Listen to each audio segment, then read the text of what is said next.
Bonjour à tous, heureuse de vous retrouver sur le plateau TV en direct de l'AVA Congrès de Lille 2023. Bonjour Pascal Delceau.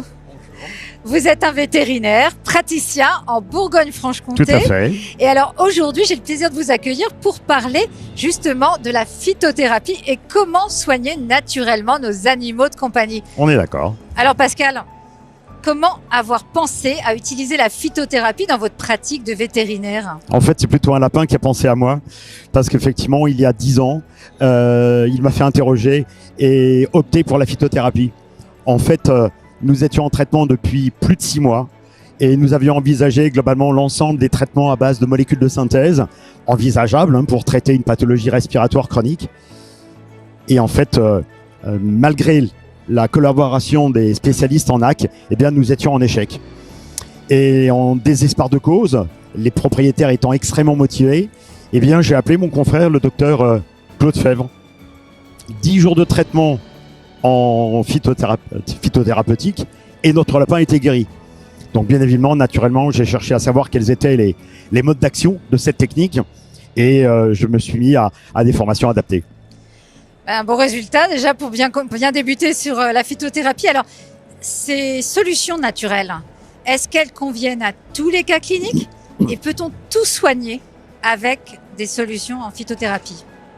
En fait, la phytothérapie, qu'elle soit sous la forme de préparation magistrale extemporanée ou de formules dûment adaptées, en complément de ce qu'on appelle une alimentation fonctionnelle, notamment avec le soutien au microbiote, eh bien, peuvent être utilisées en première intention pour traiter l'ensemble des cas cliniques.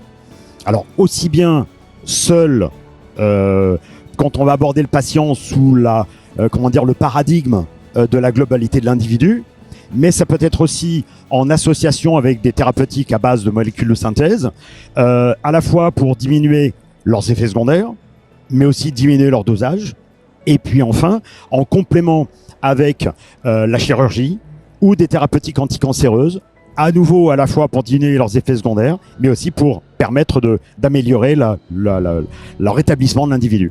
Donc un très large panel finalement d'utilisation possible. Tout à fait. On parle beaucoup, Pascal, justement du microbiome intestinal et des microbiotes. Est-ce que vos patients sont conscients de ce que ça représente et de leur importance? Alors, j'aime bien cette question parce qu'effectivement, étonnamment, nos patients sont très au fait de l'intérêt des solutions naturelles de santé et ont recours au microbiote intestinal. Et d'ailleurs, souvent, ils cherchent seuls si cette aide au bien-être ne leur a pas été proposée. Alors par contre, à côté, en pratique vétérinaire, si le praticien n'a pas intégré cet intérêt majeur du microbiote, eh bien en fait, il va souvent considérer que son soutien est en fait une dépense accessoire, anecdotique, et alors qu'en fait, ça contrôle 60% de l'immunité et par conséquent de l'inflammation. Alors justement, à quelle occasion prescrivez-vous ces solutions de soutien au microbiote intestinal? Alors, on a vu qu'effectivement, il y avait une large utilisation possible. Moi, je l'utilise, ce microbiote intestinal, eh bien, dans tous les cas de ce qu'on appelle de rupture homéostasique, c'est-à-dire aussi bien des cas polymédiqués, ensuite de traitement antibiotique, bien évidemment sur toutes les pathologies inflammatoires chroniques, qu'elles soient digestives, respiratoires, cutanées, ostéo-articulaires, urinaires. Et puis, j'utilise le microbiote intestinal aussi parce qu'il va permettre d'optimiser le traitement en phytothérapie. Pourquoi? En fait, tout simplement parce que 80% des principes actifs ingérés vont passer par un cycle entéropathique, cytochrome, B450, conjugaison, pour être métabolisés. Et bien évidemment, ça suppose un microbiote en santé optimale. Vous avez raison. Merci beaucoup, Pascal. En tout cas, merci pour ce partage d'expérience sur la phytothérapie et surtout sur ce focus sur le microbiote intestinal et son importance.